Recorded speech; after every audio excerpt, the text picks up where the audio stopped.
body of work, So there are 100 people who are doing the same thing as any of us are doing. But first, your work has to speak for yourself. So I think that is step one. And I think step two in this industry, which is very important, is word of mouth. You have also seen me make, like, let's say, do your cousin's wedding, do your, you know what I'm saying, your boss's wedding. So I feel like you also feel like they're pre-vetted by those people.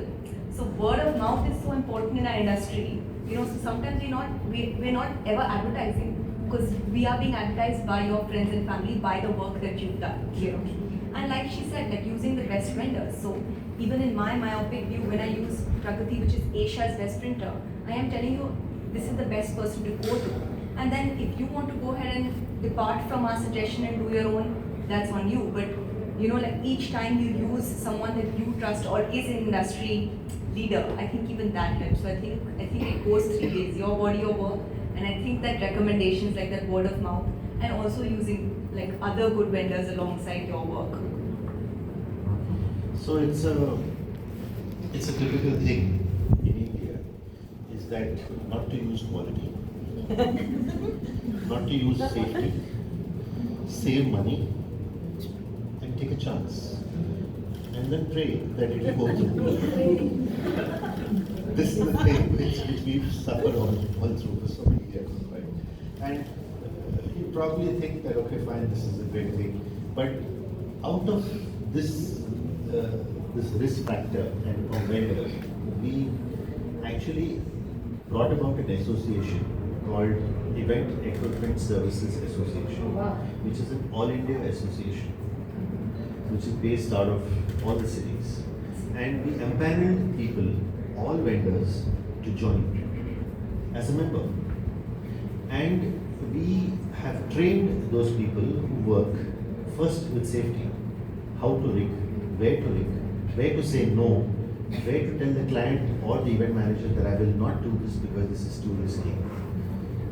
These are the things that we have worked on for the last, I think we started in 2020, so now it's been 5 years since we've been working with all our vendors, giving them guidelines, giving them all kinds of training, so that nobody is blamed at the end of the day, right?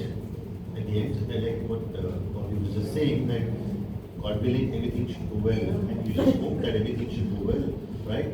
But the bottom line is that if you have people who are trained, if you have people who are certified, and unfortunately we don't have that in our industry, we have no certification whatsoever. A person who comes and brings the truss for you in a venue has got no certification. The motors that he uses have no certification. Nobody comes to test it. Nobody comes to see how safe those things are. Whereas if you did the same thing in Dubai, you would have seen that every motor has a date and a certification.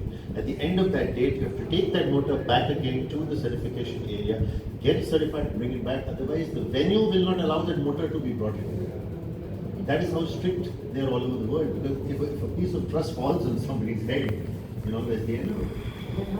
It is happened. I've lost lives. Yeah, it happened. If somebody we know, somebody will have this happened. Yeah, I know that. So basically trying to establish, train and get vendors and people to follow guidelines, follow safety, follow certain methods of rigging, etc., whether it is sound or lights or LED or whatever it is. Even LED rigging is so done so cheaply. It's like, especially this time of the year,